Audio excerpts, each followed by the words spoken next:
Peregrino, de John Bunyan. Biografia do autor. Continuação. A crueldade e perseguição daqueles no poder se omitiu. A influência dos homens bons na prisão, que, espalhando suas opiniões, despertaram a mente das pessoas, era maior em cadeias do que quando livres.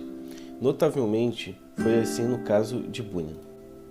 Vimos a influência que ele exerceu sobre seus companheiros de prisão, e agora que ele tomou sua caneta nas mãos, milhares que nunca poderiam ter ouvido sua voz ou o visto em carne e osso estavam sendo influenciados por sua dedicação e genialidade. Muitas pessoas o visitaram em seus problemas espirituais, recebendo conselho valioso e conforto, os quais podemos ter certeza que alcançou muito além dos receptores. Um dos que o visitou enquanto esteve na prisão foi um quaker que disse: "Amigo Bunyan, o senhor me mandou até aqui por sua causa. Já estive em vários lugares à sua procura e agora estou feliz porque lhe encontrei." Sua resposta testifica que não lhe faltava senso de humor, embora não o exercitasse frequentemente.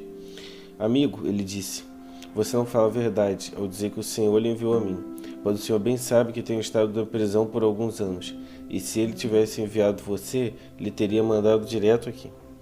O livro Graça Abundante, que foi produzido na prisão antes de O Peregrino, é uma das obras mais marcantes jamais escrita.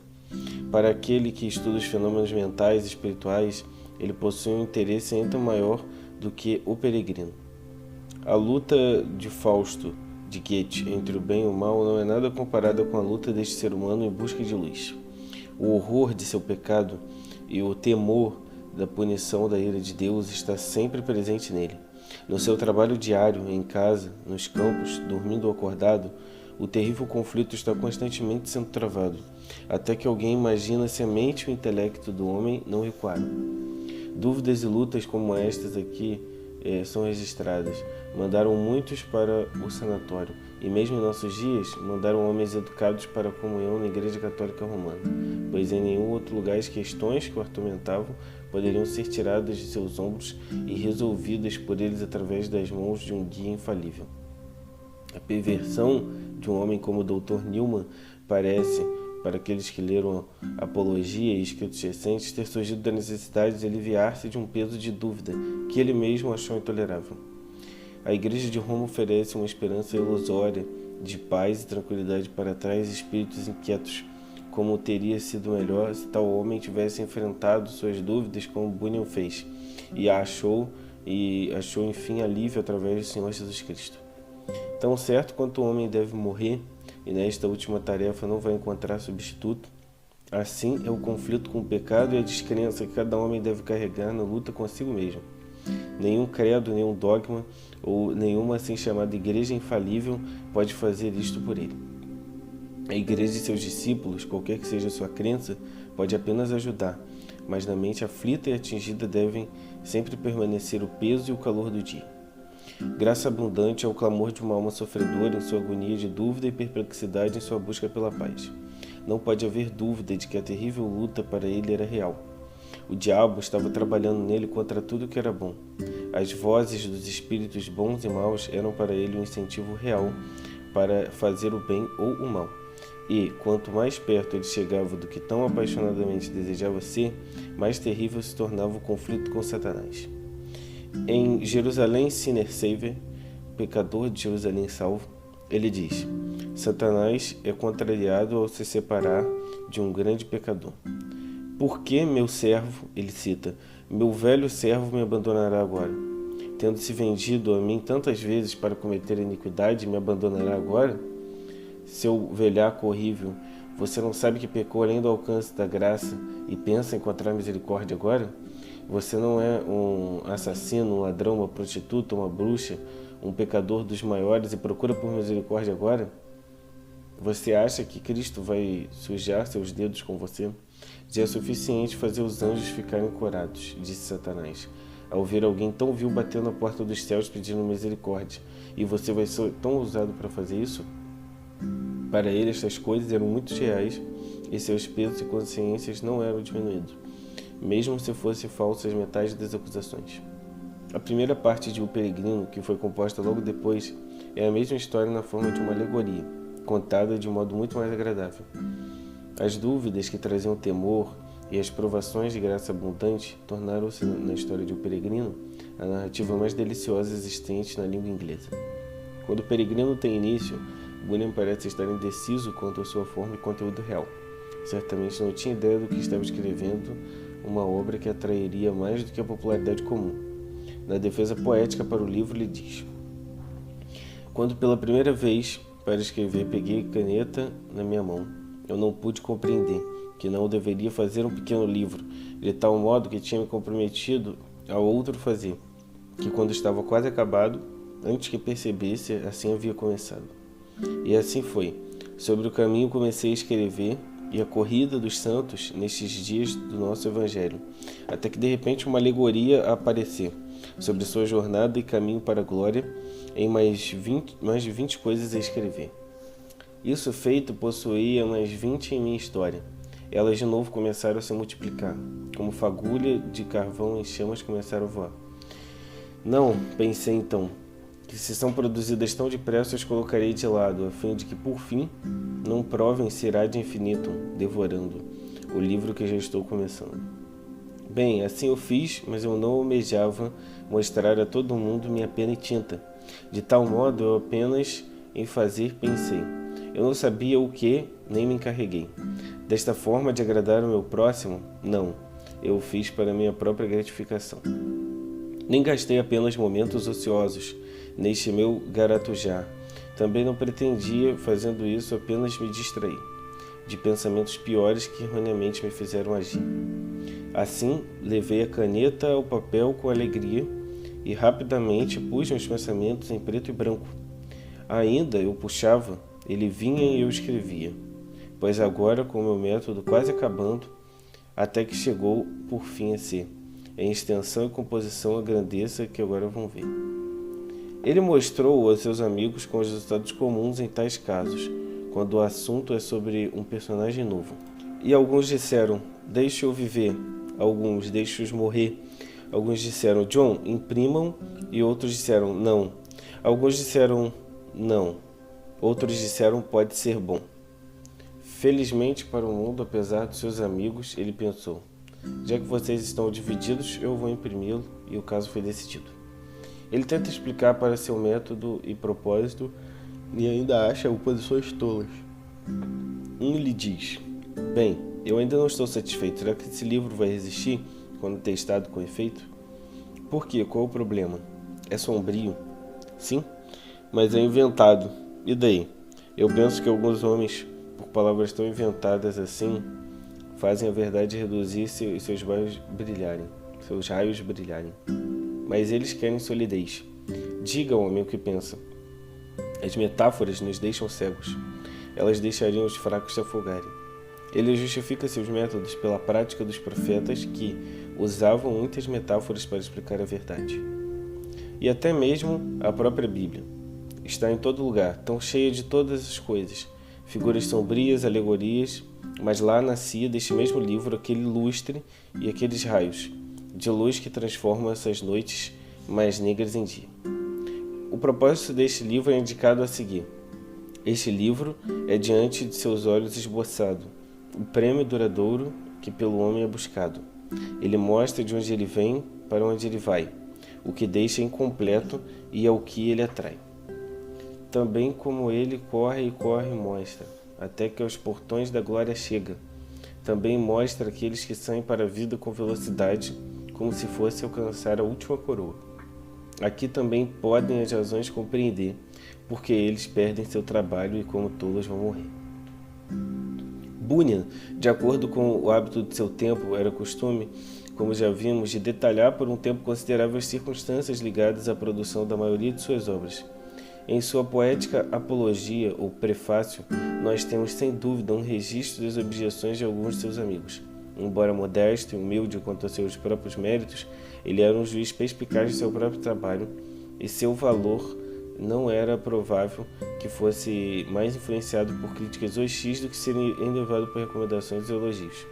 As linhas que concluem a apologia dão um catálogo tão admirável dos méritos do livro que não podemos deixar de citá-lo. Tu fugirias da melancolia? Serias tu agradável, mas de longe selvageria? Lerias tu uma charada e sua explicação? ou te afogarias em tua contemplação? Tu gostas de comer carne aos pedaços?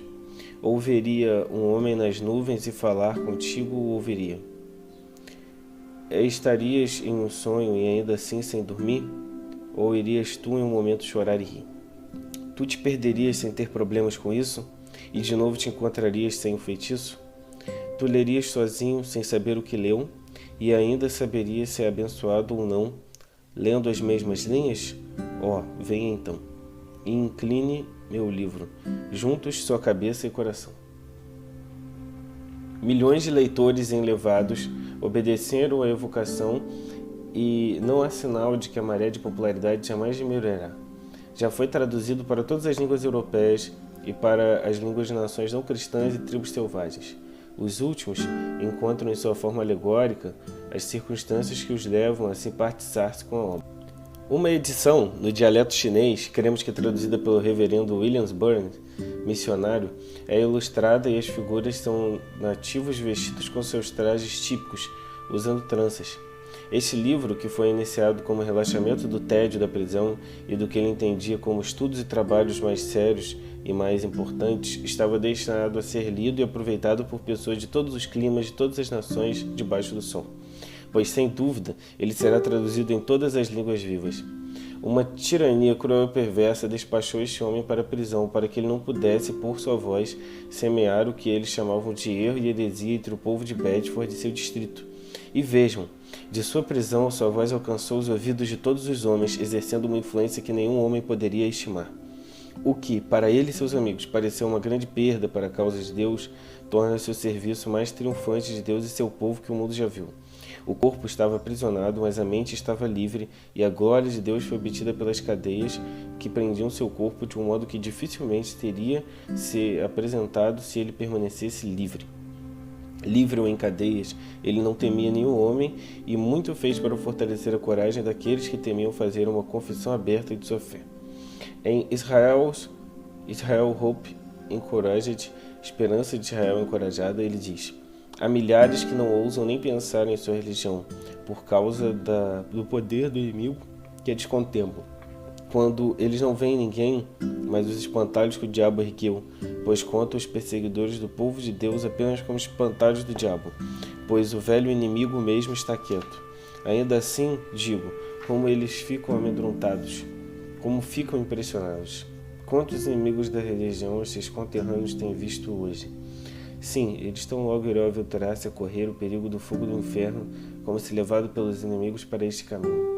Ora, o povo de Deus prontamente iria por todos eles e não seria mais capaz do que outros de fazer isso por conta própria.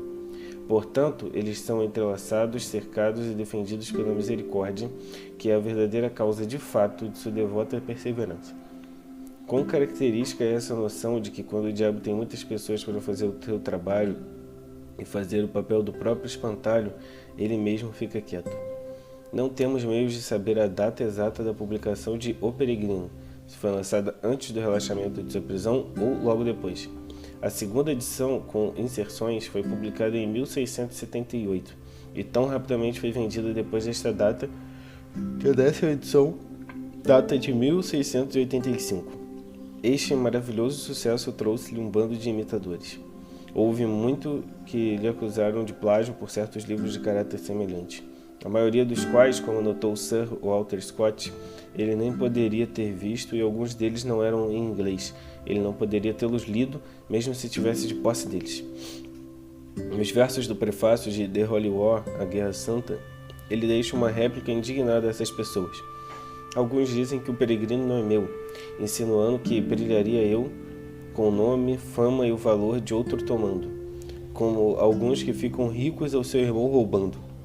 Ou que quero tanto nobre ser, que se preciso for filhos bastardos posso ter. Ou que contarei uma mentira impressa para ser aplaudido. Eu rejeito isso, desde que Deus me remiu. Um John que amontoasse tanta sujeira nunca mais existiu. Que isso seja suficiente para mostrar que apoio o meu peregrino, porque ele veio do meu próprio coração e para minha cabeça passou, e daí nos meus dedos entrou. Então, para minha caneta, de onde imediatamente, no papel o escrevi refinadamente, jeito e assunto foram muito próprios de mim, e de nenhum outro mortal conhecido, até que eu o tivesse feito. Nem ninguém, então, por livros, por sabedoria, por línguas, caneta ou mão, somou 5 palavras a ele, ou escreveu meia linha. Portanto, o todo e toda a sabedoria é minha. A respeito dos livros, se supõe que ele possa ter visto e recebido algumas dicas para a construção de sua alegoria, um poema intitulado A Peregrinação, na obra Emblems, de Whitney, originalmente impressa em Leiden, 1586 é um deles.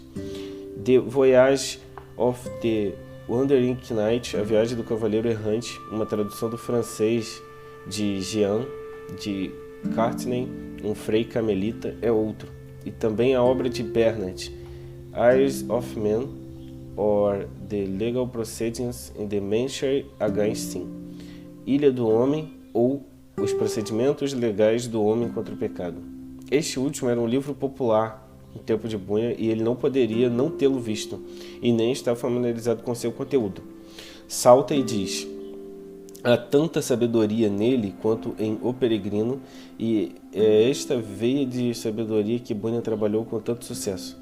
Ele quer o charme da história e não tem nada daquele interesse romântico que impede as crianças de dormirem. Portanto, sua popularidade já passou. Mas ele é escrito com grande espírito e habilidade. O seguinte extrato do prefácio não foi feito sem interesse, e mais especialmente, como sugere o Sr. Salten, deve ter estado na mente de Bunyan quando ele escreveu os versos introdutórios da segunda parte de O Peregrino. Bem, eu vesti esse livro desta forma. Pode ser que tenha sido tomado por algum capricho, como uma vez aconteceu com o velho Jacó, que vestiu José de modo diferente de todos os seus irmãos, com um casaco colorido. Também pode ter acontecido que eu tenha olhado como Jacó olhou para José com mais alegria para este rapaz do que para os outros 20 dos seus irmãos nascidos antes dele, esperando assim obter mais aceitação quando ele deveria vir alegremente, e minha expectativa não me decepcionou.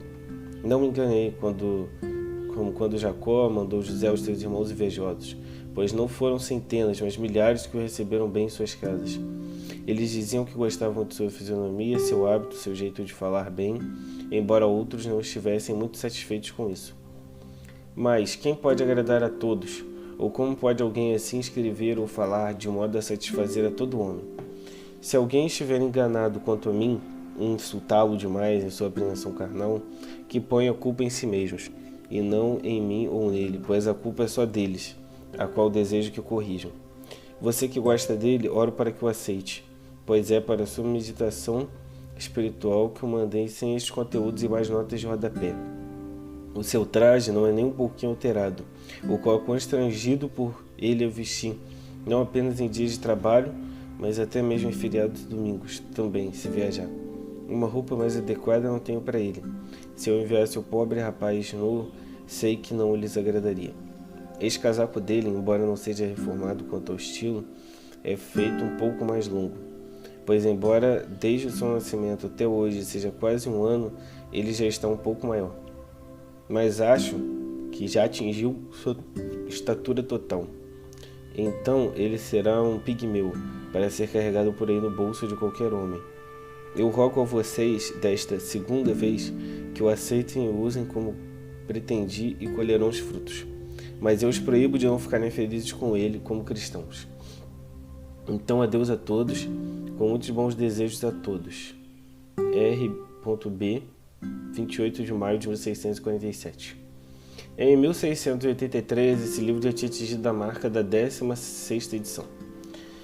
Supõe-se que um livro chamado A Parábola do Peregrino, escrito ao amigo por Simon Patrick, deão de Petersburg, sucessivamente bispo de Chichester e Ely, de modo bem peculiar, deu a Bunyan dicas e sugeriu a forma de sua obra de arte.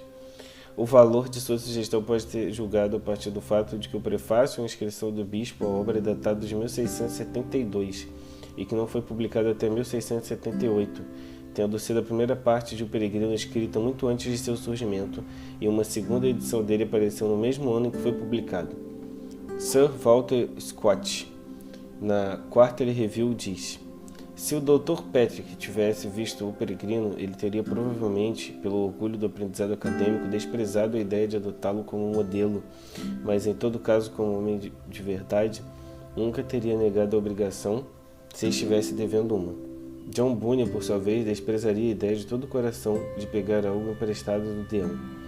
Nota de rodapé: Sir Walter Scott foi um frutífero romancista histórico e poeta escocês famoso por toda a Europa. Foi o primeiro autor a ter uma carreira verdadeiramente internacional em sua época. De fato, quem quer que se dê a tarefa de comparar os dois trabalhos, tratando-se praticamente da mesma alegoria, com títulos semelhantes e sendo lançadas mais ou menos na mesma época, verá claramente sua total diferença. A alegoria de Bunyan é fechada e continuada, na qual a ficção metafórica é sustentada com a exatidão de uma história real. Na obra do Dr. Patrick, o mesmo plano é geralmente anunciado como algo que surge do desejo sincero de um viajante, a quem ele chama de Ptolomeus ou Teófilos, cujos desejos estão fixos em fazer uma jornada até Jerusalém como peregrino.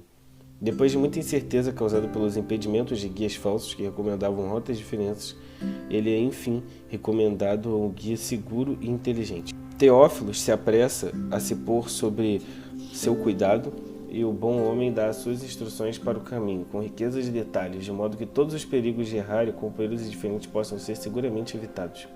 Mas em tudo isso, muito pouco cuidado é tomado para preservar a aparência da alegoria. Resumindo, você tem quase em termos claros os preceitos morais e religiosos necessários para serem observados no curso real de uma vida moral e religiosa. É desnecessário apontar a extrema diferença entre esta linha de didática continuada, mais impedida do que incentivada pela surpreendente metáfora, que geralmente é quase perdida de vista, a qual o autor se lembra de vez em quando, quase por acidente, e a maneira completamente semelhante à vida na qual John Bunyan põe diante de nós as aventuras do peregrino. Duas circunstâncias apenas nos mostram a trincheira aberta entre o estilo de Bunyan e Elston. Uma é que quando o guia acorda alguns peregrinos preguiçosos, os quais ele acha dormindo pelo caminho, a outra é quando seu caminho também é cruzado por dois homens a cavalo, que insistem em tomar a ocupação de guias. Um é agradável e gosta de conversar, excelente companhia pela razão de seu bom humor e modos agradáveis, mas eles observaram que este tinha uma espada ao seu lado e um par de pistolas diante dele, junto com outro instrumento pendurado de seu cinto que descobriram ser para arrancar os olhos. O outro é mais triste e melancólico, mais rude, de porte mais pesado também, que cruzou seu caminho pela direita. Com todo o respeito devido, Sir Walter Scott, nós imaginamos que o erudito Dr. Patrick estava em dívida com John Bunyan pela ideia de seu livro e que ele tinha a impressão de que estava prestando um serviço à igreja ao escrever uma obra semelhante, que seria para a igreja o que o livro de John Bunyan tinha sido e era para o não conformismo. Mas conhecimento e posição elevada eram pobres substitutos para o gênio que fez do funileiro e letrado de Elston o homem de seu tempo na região da literatura de imaginação. Mais recentemente, de fato, dentro dos últimos 30 anos, Bunyan foi acusado de ter trazido sua alegoria do holandês, a língua em que The Pilgrimage of Doveykin and Wilkin to the Beloved Jerusalem, a peregrinação de Doveykin e Wilkin à sua amada Jerusalém, publicado em 1627, o qual teve uma considerável popularidade. Southey afirma, no que diz respeito a este livro e a acusação feita contra Bunyan de ter pegado e prestado a sua narrativa, abre aspas, uma pessoa olhando como acusador de Bunyan para os pontos, não compreendendo a linguagem da qual o livro é escrito, pode ter suposto que as dicas foram dele para as aventuras no pântano da desconfiança e na feira das vaidades. Mas O Peregrino não era uma tradução do livro que ele deveria conhecer. Os peregrinos no livro são mulheres, e não é necessário conhecimento de holandês para perceber que o livro é escrito não como uma narrativa, mas como uma série de diálogos. Fecha aspas. Southey, numa carta para Sir Egerton Brydges, depois da publicação de sua biografia de Bunyan, diz que ele tinha esquecido que o desenho completo de O Peregrino não pode ser encontrado em Hermotius, de Lucian. Não que Bunyan tenha visto isso lá, mas a alegoria óbvia se apresentou na mente de Lucian, como na de muitas outras pessoas. De acordo com Southey, o início de O Peregrino deve ser encontrado num sonho ou visão registrada em Graça Abundante, e nós citamos aqui. Ele estava pensando nas 3 pobres mulheres de Bedford, como já mostramos previamente, que tanto tiveram influência sobre a vida religiosa de Bunyan. Abre aspas. Eu vi como se elas estivessem sobre o lado ensolarado de uma montanha bem alta. Lá se refrescavam com os agradáveis raios de sol, enquanto eu me encolhi e tremia de frio, aflito com gelo, neve e nuvens escuras. Parecem que entre eu e elas vi uma parede que passava por esta montanha. A minha alma queria muito passar por esta parede, concluindo que, se pudesse assim fazer, iria até o meio delas e também seria confortado pelo calor do sol. Fui à parede de novo, para ver se podia achar algum caminho ou passagem pelo qual pudesse entrar por ela, mas por algum tempo não achei nada. Por fim, vi uma estreita abertura, como um pequeno portal, pelo qual tentei passar.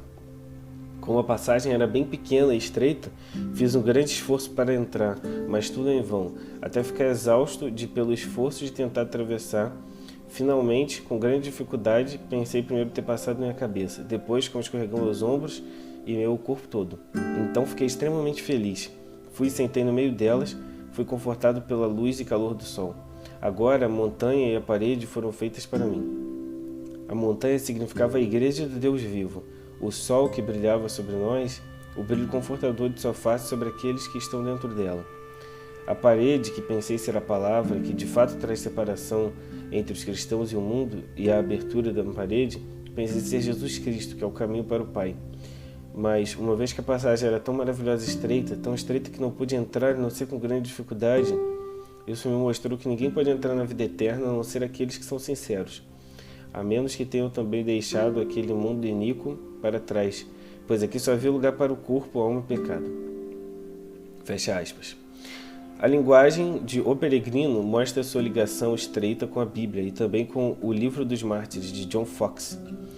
Nota de rodapé. John Foxe nasceu na Inglaterra e estudou na Universidade de Oxford. Durante a perseguição aos protestantes pela rainha Mary Tudor, exilou-se na Alemanha e Suíça, onde escreveu a primeira edição de O Livro dos Mártires, cuja mensagem moldou a consciência religiosa e política da Inglaterra durante vários séculos. O Livro dos Mártires, de John Foxe, e provavelmente vários dos primeiros escritores ingleses sobre assuntos religiosos. É o vernáculo simples e, como tal, é um inglês puro e nervoso, notável por sua força e livre de rudeza, o que era de esperar do trabalho de um homem iletrado. Tal linguagem, enquanto se dirige ao entendimento mais pobre, é igualmente aceitável nos cultos, e tanto criança quanto adulto ficam igualmente interessados na narrativa, pois é tão facilmente lida e compreendida como uma história da hora de dormir. Sua vívida imaginação e maravilhoso poder de descrição capacitaram-no a construir personagens e incidentes com uma simplicidade e capacidade gráfica que poucas vezes foi ultrapassada.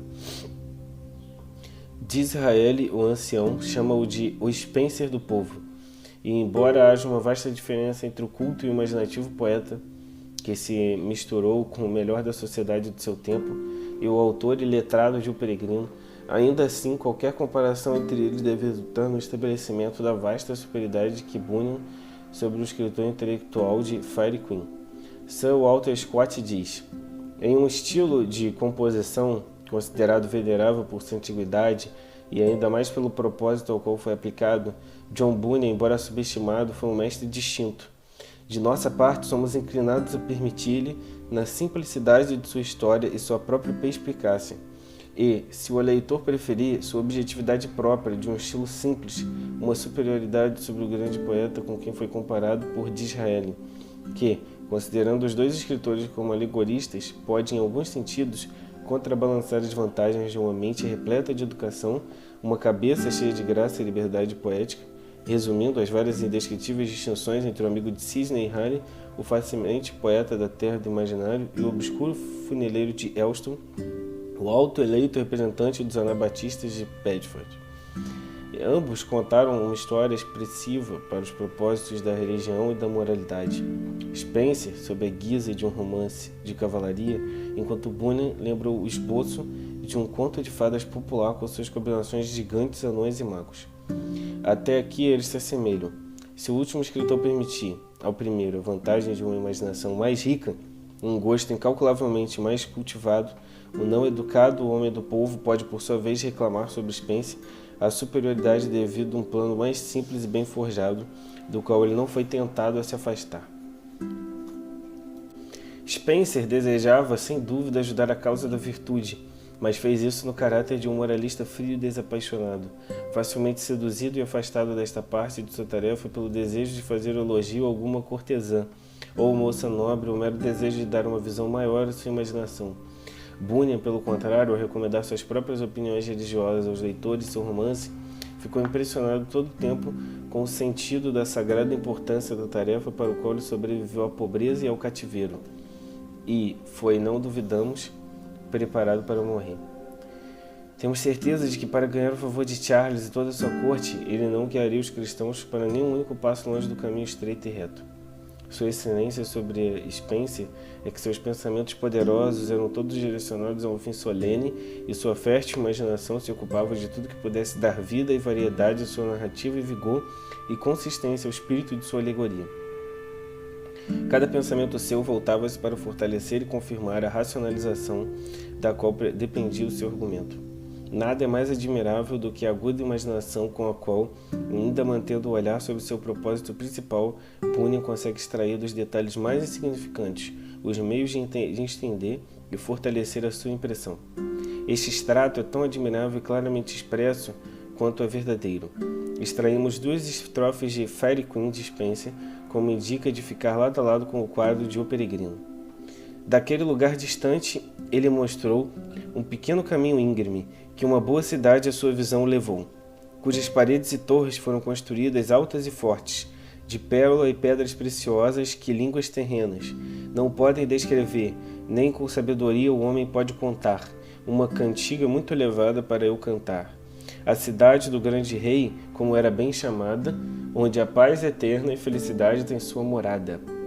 Como ele ali ficou a olhar, podia ver os anjos benditos a subir e descer. Do mais alto céu em alegre companhia, ele pode entrar naquela cidade com grande alegria. Simplesmente, como um amigo faz com outro amigo, à vista do que ele muito pensou e logo perguntou, qual era aquele prédio que se erguia tão alto, suas torres iam até as estrelas, e que nações desconhecidas habitavam nelas.